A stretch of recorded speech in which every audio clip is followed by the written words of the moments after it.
में हम लोग देखने वाले हैं HR practices eight global level. मतलब ग्लोबल लेवल पे किस तरीके से ह्यूमन रिसोर्स मैनेजमेंट किया जाता है वो हम लोग देखने वाले हैं। बिकॉज वो अलग अलग कंट्रीज में जाके जॉब करते हैं। सो किसी भी एचआर मैनेजर के लिए एक चैलेंज होता है, बेसिकली उसके बारे में पढ़ने वाले हैं। सो यहाँ पे कुछ चीजें दी है। सबसे पहले है मैनेजिंग द विजन्स। ना होता है विजन मतलब कंपनी को लॉन्ग टर्म में क्या अचीव करना है। जैसे कि हम लोग अमेजोन का एग्जांपल लेते हैं। अमेजोन जो है उनको लॉन्ग टर्म में ये अचीव करना था कि उनको कस्टमर्स को बेटर क्वालिटी के गुड्स रीजनेबल प्राइस में अवेलेबल करके देने थे। और कस्टमर्स को हैसल फ्री शॉपिंग एक्सपीरियंस जो है वो प्रोवाइड करना था, जहां पे customers wide variety of goods में से उनके बजट के हिसाब से प्रोडक्ट को परचेज कर सकते हैं।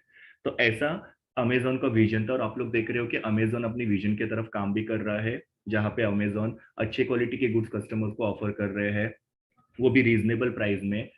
वो लोग क्या करते हैं, उनके वेबसाइट पे काफी सारे वैरायटी ऑफ गुड्स अवेलेबल होते हैं, जिसकी वजह से कस्टमर जो अपने लाइक्स के हिसाब से, प्रेफरेंस के हिसाब से, बजट के हिसाब से प्रोडक्ट को परचेस कर सकते हैं। सो हर एक कंपनी का एक विजन होता है, और वो विजन जो होता है उसको कंपनी क्या करती है, प्रॉपरली मैनेज करती है। तो यहाँ पे एचआर मैनेजर को क्या करना होता है कि इस विजन को ध्यान में रख के उसके हिसाब से ह्यूमन रिसोर्स मैनेजमेंट करना होता है।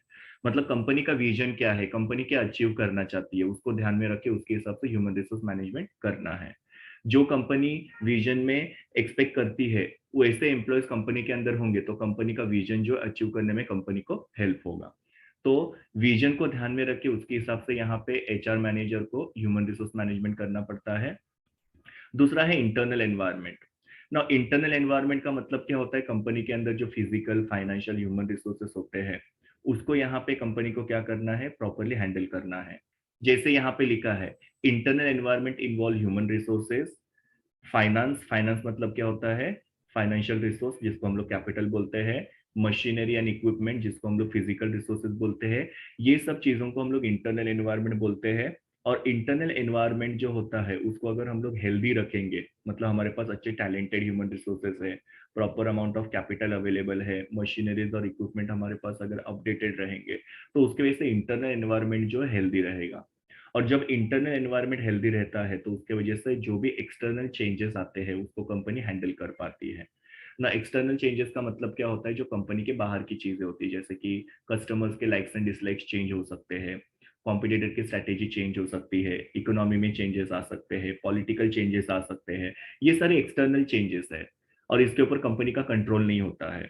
लेकिन अगर इंटरनल एनवायरनमेंट अच्छा रहेगा, मतलब ह्यूमन रिसोर्सेज काफी मोटिवेटेड है, कंपनी के पास फाइनेंस प्रॉपर अमाउंट में अवेलेबल है, मशीनरीज कंपनी के पास अपडेटेड या मॉडर्न मशीनरीज अवेलेबल है, तो उसकी वजह से क्या होगा, ये सब इंटरनल एनवायरनमेंट को यूज करके कंपनी ये एक्सटर्नल चेंजेस को हैंडल कर सकती है।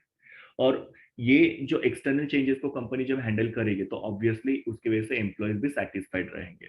सो कंपनी का इंटरनल एनवायरनमेंट हेल्दी होना चाहिए। इंटरनल एनवायरनमेंट हेल्दी होने की वजह से कंपनी एक्सटर्नल चेंजेस को हैंडल करती है और एम्प्लॉयज भी यहाँ पे सेटिस्फाइड रहते हैं। तो इंटरनल एनवायरनमेंट हेल्दी रखना ये भी एचआर मैनेजर के लिए एक चैलेंज होता है। Then changing industrial relations. Industrial relations का मतलब क्या होता है, कंपनी का जो मैनेजमेंट है वो और वर्कर्स, इनके बीच में कैसा रिलेशन है। सो कंपनी के मैनेजमेंट और वर्कर्स जो है उनके बीच में एक कोर्डाइल रिलेशन होना चाहिए, अच्छे रिलेशंस होने चाहिए। इन शॉर्ट उनके बीच में झगड़े नहीं होते रहने चाहिए। सो एचआर मैनेजर को यहाँ पे क्या करना है, मैनेजमेंट और वर्कर्स के बीच में कोर्डाइल रिलेशंस को मेंटेन करके रखना है। बिकॉज जिस कंपनी में मैनेजमेंट और वर्कर्स के रिलेशन अच्छे होते हैं वो कंपनी ग्रो करती है या वो कंपनी का परफॉर्मेंस इंप्रूव होता है। लेकिन अगर सपोज मैनेजमेंट और वर्कर्स के बीच में झगड़े चल रहे हैं तो उसके वजह से कंपनी का ग्रोथ होगा नहीं। सो यहाँ पे ग्लोबलाइज्ड वर्ल्ड में ये जो एचआर मैनेजर्स होते हैं उनको क्या करना है, एम्प्लॉयज और मैनेजमेंट का जो रिलेशन है उसको मेंटेन करके रखना है। Next one is wellbeing of employees. ना वेलबींग का मतलब क्या होता है कि हैप्पी या हेल्दी या फिर कंफर्टेबल या सेफ्टी, ये सब एम्प्लॉयज के मेंटेन करना बहुत जरूरी है। जहां पे भी एम्प्लॉयज काम कर रहे हैं वहां पे उनको हैप्पी फील होना चाहिए, सेफ फील होना चाहिए, कंफर्टेबल होने चाहिए। तो ये सब चीजें यहाँ पे एचआर मैनेजर को देखना पड़ता है। उसके लिए यहाँ पे एचआर मैनेजर एम्प्लॉयज को क्या कर सकते हैं, तो उनको काम करने का फ्रीडम दे सकते हैं। मतलब एक तरीके की ऑटोनॉमी दे सकते हैं कि वो लोग अपने खुद के काम के ऑब्जेक्टिव डिसाइड करेंगे, प्रायोरिटीज डिसाइड करेंगे, डेडलाइन डिसाइड करेंगे। तो यहाँ पे मैनेजर क्या करे, एम्प्लॉयज को फ्रीडम दे रहे हैं कि they can work according to them. Company के जो भी डिसीजंस लिए जा रहे हैं उसके अंदर एम्प्लॉयज का इन्वॉल्वमेंट होना चाहिए। तो ये सब की वजह से क्या होता है कि एम्प्लॉयज का वेलबींग जो होता है मेंटेन रहता है, मतलब फील करते हैं, वो हैप्पी फील करते हैं, वो हेल्दी फील करते हैं। और ये ऑर्गेनाइजेशन के लिए काफी जरूरी होता है, बिकॉज जब एम्प्लॉयज हैप्पी होते हैं तो वो होल हार्टेडली काम करते हैं, उनका प्रोडक्टिविटी बढ़ता है, जिससे कंपनी का ग्रोथ होता है। तो एम्प्लॉयज के वेलबींग के ऊपर यहाँ पे एचआर मैनेजर को ध्यान देना पड़ता है। Then managing diversity in workforce. Now workforce मतलब एम्प्लॉयज, डाइवर्सिटी का मतलब क्या होता है कि एम्प्लॉयज के अंदर बहुत सारी वैरायटी होती है, जैसे कि उनका age, gender, income, experience, religion, ये सब चीजें अलग अलग होती है। जैसे कि आप देखते हो कि हर एक ऑर्गेनाइजेशन में कुछ मेल होते हैं, कुछ फीमेल होते हैं। फिर अलग अलग रीजन के लोग होते हैं, हिंदू, मुस्लिम, सिख, ईसाई। फिर बाद में अलग अलग एक्सपीरियंस के लोग होते हैं, कुछ लोग ज्यादा एक्सपीरियंस्ड होते हैं, कुछ लोग लेस एक्सपीरियंस्ड होते हैं। फिर एज के हिसाब से आप लोग देखते हो कि कुछ होते हैं जो यंगस्टर्स होते हैं, कुछ लोग मिडिल एज होते हैं, कुछ लोग ओल्ड एज होते हैं। सो बहुत सारी वैरायटी के एम्प्लॉयज जो होते हैं पर्टिकुलर ऑर्गेनाइजेशन के अंदर काम करते हैं। तो एचआर मैनेजर को ये वर्कफोर्स डाइवर्सिटी को ध्यान में रख के उसके हिसाब से ह्यूमन रिसोर्स मैनेजमेंट करना होता है। जैसे कि अगर सपोज कंपनी के पास प्रोडक्ट की बहुत डिमांड आ रही है, तो कंपनी ने क्या किया, एक महीने के लिए एम्प्लॉयज को मॉर्निंग 8 टू इवनिंग 8 तक काम करने के लिए बोला। लेकिन यहाँ पे क्या हो सकता है, फीमेल्स को प्रॉब्लम हो सकता है, बिकॉज जो फीमेल्स मैरिड होते हैं उन लोगों को घर की रिस्पॉन्सिबिलिटीज भी होती है, तो उनको 8 to 8 काम करना पॉसिबल नहीं हो सकता है। तो ऐसे बहुत सारे डाइवर्सिटी होती है वर्कफोर्स के अंदर, मतलब वैरायटी होती है एज में, जेंडर में, इनकम में या एजुकेशन में। तो सबको यहाँ पे कंसिडर करके उसके हिसाब से ह्यूमन रिसोर्स पॉलिसी जो एचआर मैनेजर को बनाना चाहिए, तो वो भी उसके लिए एक चैलेंज होता है। क्योंकि कोई भी ह्यूमन रिसोर्स पॉलिसी अगर वो बनाते हैं तो उसके अंदर सबका इंक्लूजन अगर नहीं होगा, तो उसके वजह से वो पर्टिकुलर सेक्शन ऑफ एम्प्लॉय जो है वो डिससेटिस्फाई हो सकते हैं या डिसकंटेंट हो सकते हैं। जैसे कि मैंने आपको बताया कि अगर सपोज एचआर मैनेजर ने मॉर्निंग 8 टू इवनिंग 8 का टाइम अगर बनाया, तो उसके वजह से क्या होगा, जो भी मैरिड वुमेन होंगी या जो ओल्ड एज लोग होंगे वो अफेक्ट होंगे। सो यहाँ पे एचआर मैनेजर को क्या करना है, ये अलग अलग वर्कफोर्स की रिक्वायरमेंट को ध्यान में रख के उसके हिसाब से एचआर पॉलिसी जो होती है बनानी पड़ती है। Next one is employee satisfaction. HR manager को यहाँ पे एम्प्लॉयज को सेटिस्फाइड करके रखना है। यहाँ पे एचआर मैनेजर क्या कर सकते हैं, एम्प्लॉयज का परफॉर्मेंस अप्रेजल कर सकते हैं। परफॉर्मेंस अप्रेजल, अप्रेजल का मतलब क्या होता है, इवेल्युएशन। एम्प्लॉयज का time to time performance check करना चाहिए, इवेल्युएट करना चाहिए।